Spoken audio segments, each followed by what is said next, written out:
झांसी से एक बड़ी खबर सामने आ रही है। बुंदेलखंड निर्माण मोर्चा ने सरकार को अल्टीमेटम दे दिया है। कहा गया है कि अगर 1 महीने के अंदर भ्रष्टाचार और अवैध खनन की जांच पूरी नहीं हुई तो मुख्यमंत्री और संबंधित मंत्रियों के पुतले जलाए जाएंगे और जबरदस्त विरोध किया जाएगा। नमस्कार, मैं हूं रितिका शर्मा, आप देख रहे हैं आंचलिक खबरें। झांसी मंडल आयुक्त को सौंपे गए शिकायती पत्र में बुंदेलखंड निर्माण मोर्चा के अध्यक्ष भानु सहाय ने कई गंभीर आरोप लगाया। कहा गया कि झांसी मंडल में अवैध माइनिंग धड़ल्ले से चल रही है और संबंधित विभाग पूरी तरह चुप्पी साधे हुए है। मोर्चा ने हर घर जल योजना में लगाए गए नलों की संख्या और उनकी खरीद पर भी सवाल उठाए। अधिकारियों का यह कहना है कि लोगों ने नल चुरा लिए। संगठन का कहना है कि यह संपूर्ण बुंदेली समाज का अपमान है। वहीं झांसी स्मार्ट सिटी लिमिटेड पर भी 300 करोड़ रुपए के भ्रष्टाचार का आरोप लगाया गया। नगर निगम पर आरोप है कि अच्छी हालत वाली सड़कों और डिवाइडर्स को तोड़कर दोबारा निर्माण कराया जा रहा है। एवं संबंधित विभाग के मंत्रियों के पुतला फूकने एवं उनका विरोध करने के लिए बाध्य होंगे, जिसकी जिम्मेदारी आप महोदय की होगी। बुंदेलखंड निर्माण मोर्चा बुंदेलखंड को और लुटते नहीं देख सकता है, हम सीधी कार्रवाई करने को बाध्य होंगे। मैम, हम गए थे, हम आपको मैं झूठ नहीं बोलता हूँ। एंड दिस इज फर्स्ट, क्योंकि हमारी आपकी पहला इंस्ट्रक्शन हो रहा है। लेकिन आपके जितने अधिकारी हैं दे आर वेल अवेयर कि अगर हम लोग ये कह देते हैं कि हमें बस प्रधानमंत्री का इनका पुतला फूकना है तो हम फूकते हैं ना।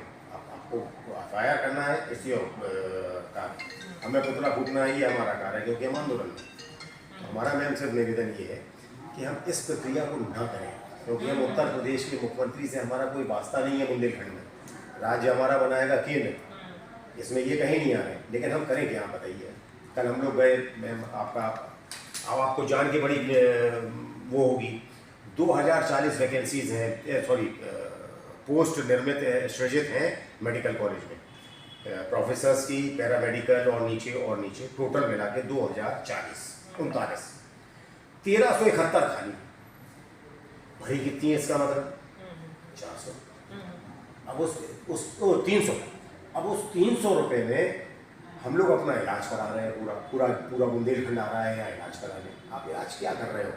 लंबी लाइन लगती है, डॉक्टर के पास अंदर जाओगे। मैम, हम आप ही से पूछ रहे हैं, अभी आप हमें इतना समय दे रही। वन विभाग पर आरोप है कि साल 2023 से 2025 तक वृक्षारोपण के नाम पर फर्जी आंकड़े दिखाए गए। साथ ही झांसी मंडल में बिना अनुमति चल रहे नर्सिंग होम्स पर भी सवाल उठाए गए हैं, जिनके पास ना तो फायर एनओसी है, ना नक्शा पास है और ना ही प्रदूषण कंट्रोल बोर्ड की अनुमति है। आज मतलब कमिश्नर के यहाँ किस लिए आए थे? देखिए, आज मंडल आयुक्त के यहाँ हम इसलिए आए थे कि अभी कुंवर मानवेंद्र सिंह जी ने और रामतीर्थ जी ने एक सर्किट हाउस के अवैध खनन का मुद्दा उठाया है। तो ये तो सर्किट हाउस का है जो सबके सामने हो रहा है, इसमें कार्रवाई नहीं हो रही। तो जो एक्चुअल खनन हो रहा है, जो खनन अधिकारी मौन रख के सिर्फ धन लेके कार्य कर रहे हैं, उस खनन को कौन रोकेगा? झांसी में आपने कह दिया 80,000 85,000 टोटियाँ चोरी हो गई। अरे, आपने इतनी टोटियाँ लगाई थी तो आपके पास बिल भी होंगे, तो इसकी भी तो जांच हो जाए। अब हम बुंदेलियों को चोर कैसे कह सकते हो?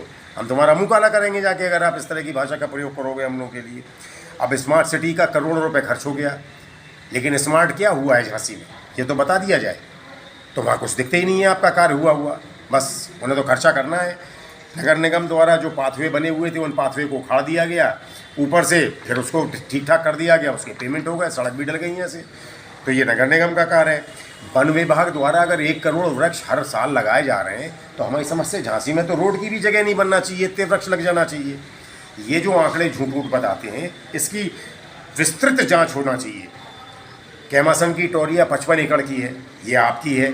अब 55 एकड़ में 25 एकड़ में कब्जा हो गया, मतलब सरकार खुद ही करा रही ना अपनी भूमि पे कब्जा। और आखिरी हमने इनको ये लिख के दिया है कि ये जो सामने धड़ल्ले से अवैध नर्सिंग होम चल रहे हैं, जिसकी सीएमओ एनओसी देते हैं, तो सीएमओ पहले बताएं कि कौन से कागज़ देख के एनओसी दी थी, वरना सीएमओ के खिलाफ सीधी कार्रवाई की जाए और इनके खिलाफ एफआईआर की जाए। अगर ये 1 महीने में ऐसा नहीं करते हैं तो हम लोग ना चाहते हुए मुख्यमंत्री जी का और संबंधित विभाग के मंत्रियों के पुतले फूकेंगे, इनका विरोध करने के लिए बाध्य होंगे, जिसकी जिम्मेदारी मंडल आयुक्त की होगी। क्योंकि मंडल आयुक्त जी, आप यहाँ बैठे हुए हैं, इतना भ्रष्टाचार हम बर्दाश्त नहीं करेंगे। बुंदेलखंड को और लुटता हम नहीं देख सकते। जय जय बुंदेलखंड। जय जय। मोर्चा ने साफ चेतावनी दी है कि अगर 1 महीने में इन सभी मामलों की जांच पूरी नहीं होती तो मजबूरन मुख्यमंत्री और संबंधित मंत्रियों का पुतला दहन किया जाएगा। मोर्चा का कहना है कि बुंदेलखंड अब और प्रशासन को लूटते हुए नहीं देख सकता।